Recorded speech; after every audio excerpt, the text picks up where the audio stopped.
చూసిన వారు బైబిల్ గ్రంథంలో నరహంతకులు అయిపోయారు. మోసే అటు ఇటు చూసిన వారు బొక్క వాళ్ళ పడిపోయారు. వారెవరో తెలుసా? యేసు ప్రభు వారు ఏకాంత ప్రార్థనగా కొండ ఎక్కిపోయినప్పుడు ఆయనతో పాటు 3 శిష్యులు వెళ్ళారు. పేతురు, యోహాను, యాకోబులు కూడా వెళ్ళిన తర్వాత అక్కడ అప్పటికి చచ్చిపోయినటువంటి ఏలియా కమాండర్ పట్టాడు. అప్పటికే చచ్చిపోయినటువంటి మోసే కమాండర్ పట్టాడు.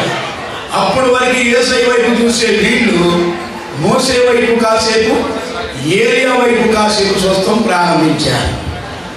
అప్పుడు పైనుంచి వచ్చినటువంటి ఒక శబ్దం ఏంటో తెలుసా? తండ్రి శబ్దం, ఈయన నా ప్రియకుమారుడు, ఈయన యందు ఆనందించుడి, ఈయన మాట వినుడి అని పైనుంచి వచ్చిన శబ్దం. అప్పుడు ఒక దెబ్బకు వాళ్ళు ఒక్క బాగా పడిపోయారు. ఎందువల్ల? అటు ఇటు చూడటం వల్ల. దీనివల్ల నేను చెప్పే మాట ఏంటంటే, మీరు అటు ఇటు చూడద్దని చెప్తున్నా కూడా కొంతమంది ఇటు వైపేతలా ఏంటి. దీనివల్ల మరొక మాట అర్థమయ్యేది ఏంటంటే, మేము ఎంతమంది రెవరెంట్లు, పావురెంట్లు, అర్ధరెంట్లు వచ్చిపోయినా మీరు చూడాల్సింది ఎవరి వైపు తెలుసా?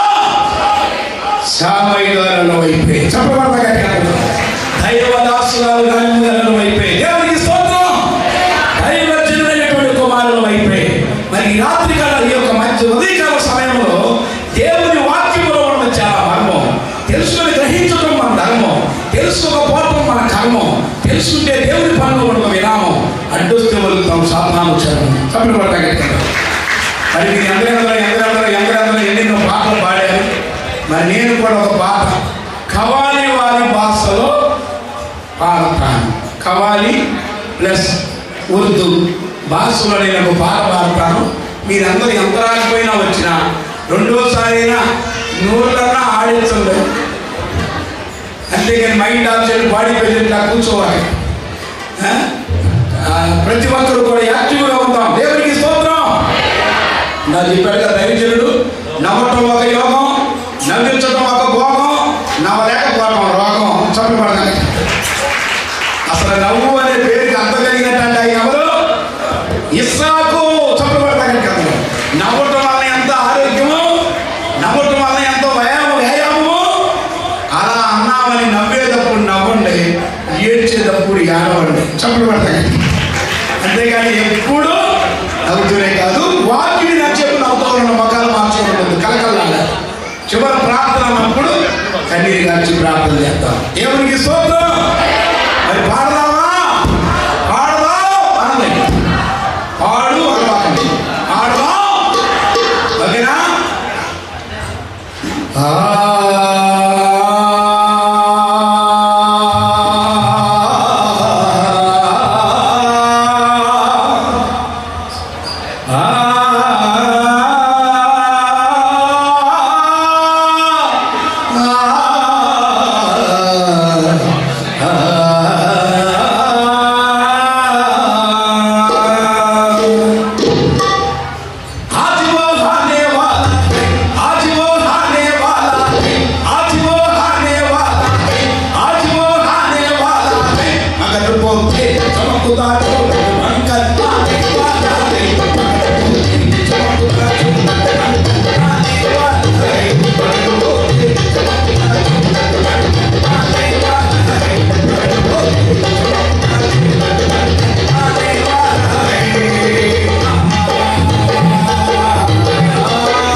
बांधने वाला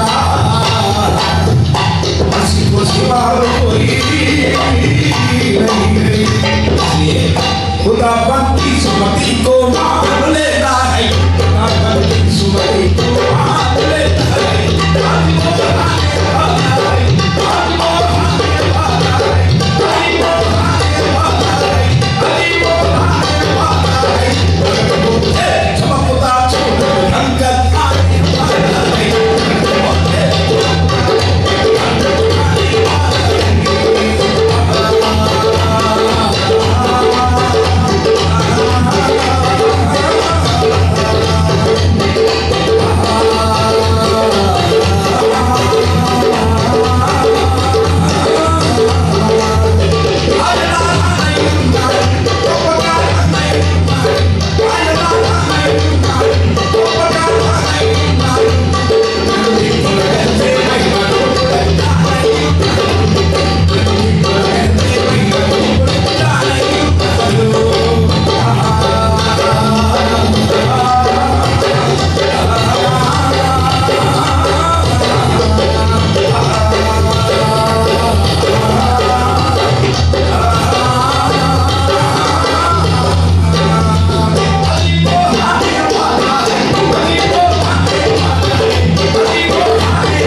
ఉదయకాల సమయంలో కొన్ని ప్రాముఖ్యమైనటువంటి సంగతులు చెప్పుకొని తదుపరి గొప్ప దైవం చదువుకునే సమయం ఇద్దాం.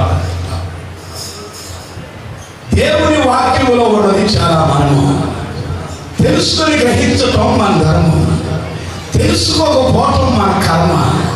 తెలుసుకుంటే దేవుని పనిలో ఉండదు విరామం, అడ్డొస్తే ఒలుస్తాం సాతాను చరమం. చెప్పబడ్డాను. మరి ఉదయకాల సమయంలో దేవాది దేవుడు సృష్టికర్త అయినటువంటి తండ్రి అయినటువంటి యేసయ్య స్తుతులకు పాత్రుడు అని దానియేలు గ్రంథం 3:28లోనే వాక్యం చెబుతుంది. మత్తయి సువార్త 2:10-11లోనే వాక్యం చెబుతుంది. ఆయన స్తుతులకు పాత్రుడు, ఆయన గొప్ప దేవుడు, అంతేకాదు సామాన్యమైనటువంటి దేవుడు కాదండి. అలాంటి దేవుడైన యేసయ్య చెప్పే ఒక మాటను చూస్తే కొంతమందికి గెట్టదు. ఆయన చెప్పే ఒక అందమైన గొప్ప డైలాగ్ ఏంటంటే, నేనే మార్గము, నేనే సత్యము, నేనే జీవమును. దీన్ని పట్టుకొని ఆ మధ్య ఒకడు వచ్చి, ఏమిటయా మీ యేసయ్యలో ఉన్న గొప్పతనం, నేనే నేనే అంటారేంటి? మరి ఆయన మార్గం అయ్యాక, ఆయన సత్యం అయ్యాక, ఆయన జీవం అయ్యాక, ఆయన అనక నేనే అనక ఎవరంటారండి? ఈ రోజుల్లో ఒక గ్రామానికి ప్రెసిడెంట్ అయింది, ఆయన దగ్గరికి వెళ్ళి గ్రామ ప్రెసిడెంట్ మీరేనా అని అడిగితే నేనే అంటారా, నేను కూడా అంటారా? చెప్పాలి గట్టిగా, నేనే అంటారు. మరి ఆయనే మార్గము సత్యము జీవమైనప్పుడు ఆయనే నేనే అనక ఏమంటాడయ్యా అన్న ఆయనకు అర్థం కావట్లా. ఏది ఏమైనా సరే మీ యేసులో ఉన్న ఈ మాట నాకు నచ్చలా, నేనే నేనే నేనే అని అంటాడేంటని వాదులాడుతున్నాడు. దేవునికి స్తోత్రం. ఇప్పుడు ఆయనకు అర్థమయ్యేటట్టు చెప్పాలంటే ఏం చెప్పాలి? అప్పుడు మెల్లగా ముక్కులో డ్రాప్ వేస్తే ఎందులోకి వెళ్ళిందయ్యా అన్న. ముక్కులో డ్రాప్ వేస్తే ఎందులోకి వెళ్ళింది? ఎక్కడికి చెప్పండి? నోట్లో. చెవులో డ్రాప్ వేస్తే ఎందులోకి వెళ్ళిందయ్యా అన్న. నోట్లోకి వెళ్ళింది. మరి కంటిలో డ్రాప్ వేస్తే ఎందులోకి వెళ్ళిందయ్యా అన్న. నోట్లోకి. మరి ముక్కులో డ్రాప్ వేసినా నోట్లోకి వెళ్ళింది, కంటిలో డ్రాప్ వేసినా నోట్లోకి వెళ్ళింది, చెవిలో డ్రాప్ వేసినా నోట్లోకి వెళ్ళింది అని కాసేపు ఆగి భోజనాలు చేస్తాం కదా, ముక్కులో సాంబార్ పోసుకోమన్నా.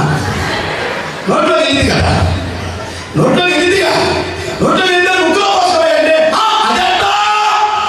దానికి నోరనే మార్గం ఉందగా అన్నాడు. అప్పుడు నేనున్నాను, మరి ఇదెట్టా? నిత్య రాజ్యానికి వారసులు అవడానికి, దేవుడు రాజ్యాన్ని మనం చేరడానికి ఆయనే మార్గమై ఉన్నాడన్నాను. చెప్పగలరు. ఈ ఉదయకాల సమయంలో మనం చెప్పే వాళ్ళతో చెప్పేటట్టుగా చెప్పితే ఎంతమంది మారి దేవుడికి వచ్చేస్తారండి. చెప్పగలరు. అర్థమయ్యేటట్టుగా చెప్పాలి. అదే రాత్రి చెప్పాక వాక్యాన్ని వివరించి చెబితే నెయ్యిలాగా ఉంటుందని. అవును కదా? పాలు కాసి తోడెత్తే ఏమైందన్నాను, పెరుగు కాస్త చెరికిస్తే ఏమైందన్నాను, మంచి మీద తేడా తీస్తే ఏమవుతుందన్నాను, బెల్లం కాస్త కరిగిస్తే ఏమైందన్నాను, నెయ్యిని కాస్త అమ్మితే ఎంత వస్తుందన్నాను, 1000. చెప్పగలరు. ఇప్పుడు దేవుడి వాక్యాలు కూడా అంత వివరించి దైవజనులు చెబుతుంటే అలాంటి నెయ్యిగా మనం 1000గా భావిస్తే ఈ స్థలంలో ఒక్కరు లేకున్నారు. నెయ్యిగా భావించక 1000గా భావించక ఎక్కడెక్కడో తిరుగుతూ ఉంటున్నారు. బయట ఎక్కువ కాలక్షేపం చేస్తున్నారు.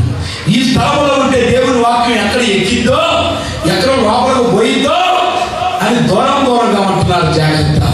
భక్తుడైన దావీదు అన్నాడు, నీ ఎదుట నేను పాపం చేయకుండా ఉండాలంటే నా హృదయంలో నీ వాక్యమును ఉంచుకొని ఉన్నాను. దేవునికి స్తోత్రం.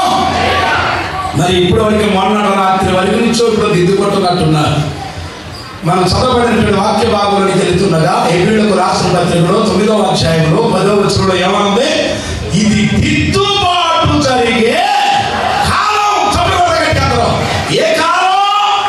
అమ్మో, కాలాల్లో రకరకాల కాలాలు ఉన్నాయిగా. పోయే కాలం, వచ్చే కాలం, వర్షాకాలం, శీతాకాలం, వేసవకాలం. ఆ కాలాలు కాదు కానీ ఇది దిద్దుబాటు కాలం. దేవునికి స్తోత్రం. మరి ఈ దిద్దుబాటు కాలంలో దిద్దుబాటు ఏమైనా ఇష్టమవుతుందా? ప్రార్థన చేయండి అంటే ఒక తండ్రికి కానీ ఏమైనా అప్పు జరిగితే ఈ చివరి మొదలుకొని ఆది కాలం మొదలుకొని ప్రకటన గ్రంథం వరకు ప్రార్థన చేస్తాం. కానీ దిద్దుకోండి అమ్మ అంటే మాత్రం ఎన్నో విషయాలు మాకు తెలిసిన విషయాలుగా. ఆ మధ్య ఒక తల్లి దిద్దుకుంటుందంట. పాపం ఎట్లా కొట్ట దిద్దుకుంటున్నట్ట. దిద్దుకుంటున్నావు పక్కన వెనకాల కూర్చున్నాను. ఈ దిద్దుకుంటున్నావు నేను పాపిష్టిదాన్ని అయ్యా అంటే ఈ వెనకాల కూర్చున్నావు కూడా దిద్దుకోవచ్చుగా. అవునయ్యా అంటున్నట్ట. నేను నికృష్టుదాన్ని అయ్యా అంటే ఈ వెనకాల కూర్చున్నావా? అవునయ్యా అంటున్నట్ట. కొంతమంది దిద్దుబాటు రాక, ప్రార్థన రాక, ఆ ఎదుటో లేదా ప్రార్థన చేస్తుంటే అందుకోరా అబ్రహం అన్నట్టు అందుకొని జరుగుతూ ఉంటారు. చూసింది 2 మాటలు అందించింది. 3వసారి ఎవరే పాపిస్తుంది, ఎవరే నికృష్టుది, నేనేదో ఉన్నాయి లేని కనుక దేవుడు చెప్పుకుంటున్నా. నా బాధ నేను చెప్పుకుంటే నీ బాధను చెప్పుకోరాదు. మరి అవునయ్యా సపోర్ట్ చేస్తా అని మాట్లాడేసుకున్నాను. ఈ రోజులో దిద్దుబాటు ప్రార్థన ఎంత గొప్పదండి. ఆ మధ్య ఒక తల్లి ఇలాగే మొత్తం ఎంతో మంది కలిసి దిద్దుకుంటే ఒక ఆమె కాలు మీద కాలు వేసుకొని కూర్చొని అంట కూర్చుంది. ఏంటమ్మా నువ్వు దిద్దుకోవట్లేదు ఏంటమ్మా అన్న అంటే అదే ఎందుకయ్యా ఇప్పుడు దిద్దుకొని మళ్ళీ బయటికి వెళ్ళి ఎలా ఈ మాత్రం దానికి దిద్దుకుంటాం యాంటికి అయ్యారా అంతే. సపరేట్ వాళ్ళ ఇప్పుడు ఆ మాట కరెక్ట్ నా వద్దు చేతులు లేదు, ఆ మాట కరెక్ట్ కాదు అన్న వాళ్ళు చేతులు అంటుంది. దీనికి లేదా నేనేం చెప్పేది, నేనేం చేసేది, దానికి లేకపోతే దీనికి లేకపోతే నేనేం చెప్పేది. అప్పుడు నేను అన్నాను, తల్లి పొద్దున్నే అన్నం తింటున్నావా? తింటున్నా. మధ్యాహ్నం అన్నం తింటున్నావా? తింటున్నా. మరి సాయంత్రం అన్నం తింటున్నావా? తింటున్నా. అయితే పొద్దున అన్నం తిన్నా నీవు, మధ్యాహ్నం తింటావు కదా. మధ్యాహ్నం అన్నం తిన్నా నీవు, సాయంత్రం తింటావు కదా. అలా అని పల్లె కడకుండా పెట్టుకోవచ్చు కదా అంటే అదే కడకపోతే మట్టి పేరుకుపోదు. అలాగే దిద్దుకోకపోతే మన హృదయం కూడా మట్టి పేరుకుపోతాయి. చెప్పగలరు. అందుకే దీని గురించి ఏమన్నాడు వాక్యంలో? మట్టి కలగకుండా మానక మట్టి కలగకుండా. చెప్పగలరు. అసలు మన అనుభవమే ఏంటో తెలుసా? మాను మనసు జీవితమున కలగబడిన అనుభవము. మాను మనసు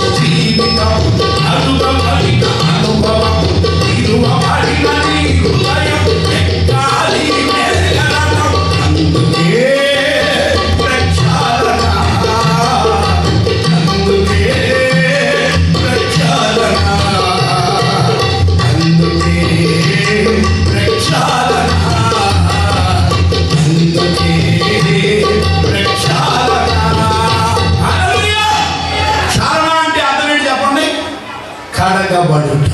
ప్రక్షాళన అనగా అర్థం ఏంటి చెప్పండి? మరలా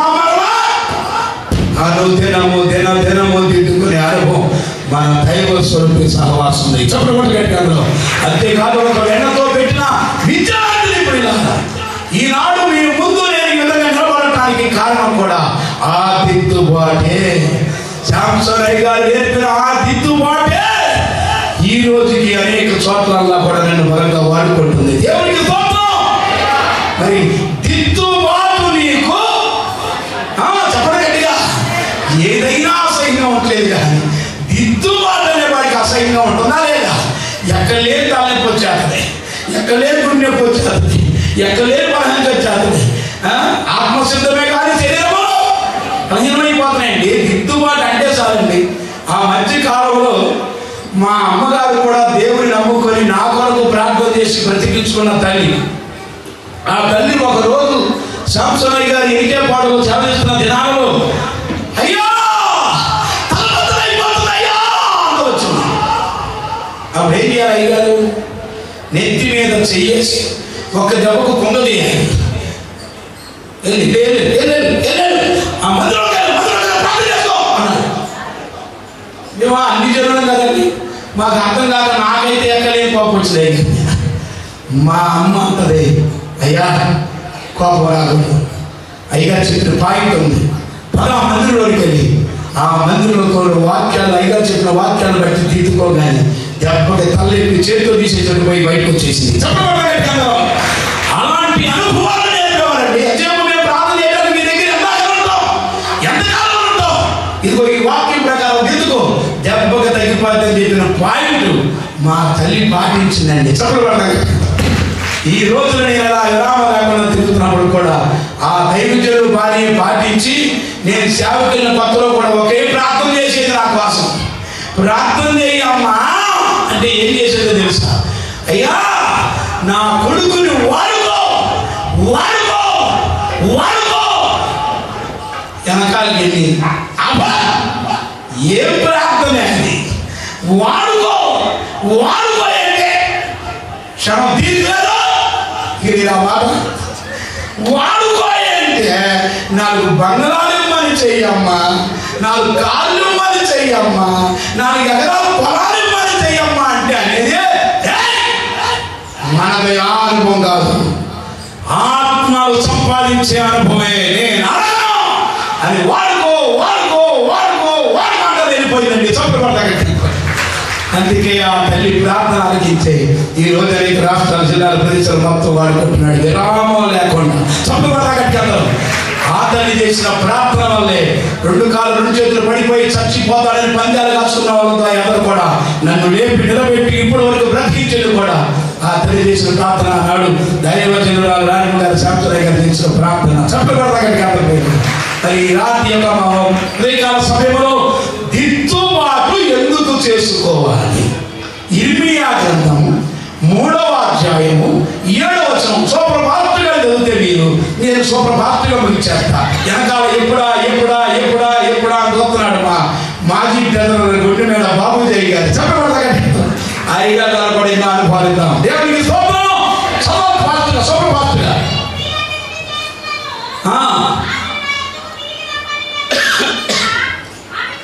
ఇర్మియా గ్రంథము 3వ అధ్యాయము 7:3 అండి. ఒకటి అయితే 3:7 అవ్వాలి, లేదా 7:3 అవ్వాలి. నేను మర్చిపోయి 3:7 అన్నానండి. 7:3 అంటే దీని పాయింట్ ఎట్లాడో చెప్పనా? అది కూడా పొద్దున్నే కూరగాయలు అమ్ముకునేటప్పుడు కూరగాయలు మరి సాయంత్రం వచ్చినప్పుడు కాయగూరలు అయితే అది లేకపోతే శుభ్రం చూడు ధైర్యం నాకు చక్కగా టాలెంట్గా జరిగేసారు. అయితే 3:7 లేకపోతే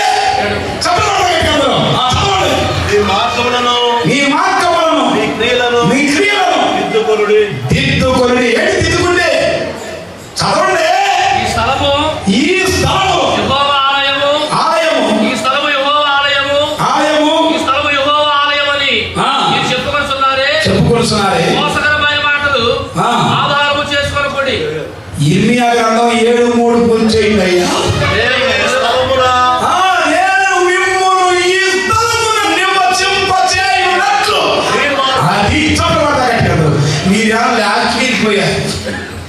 లాస్ట్కి వెళ్ళిపోతే అట్టండి. అసలు మా దేవుని పేరే త్రియేక దేవుడు. చెప్పగలరు ఏ దేవుడు? ఆయన ఒక్కడే, ముగ్గురే ఒక్కడు. ఎలా చెప్పండి? మీరు చూడద్దు. అటు ఇటు చూసిన వారు బైబిల్ గ్రంథంలో నరహంతకుడు అయిపోయారు మోసే. అటు ఇటు చూసిన వారు బొక్కవాళ్ళ పడిపోయారు. వారెవరో తెలుసా? యేసు ప్రభు వారు ఏకాంత ప్రార్థనగా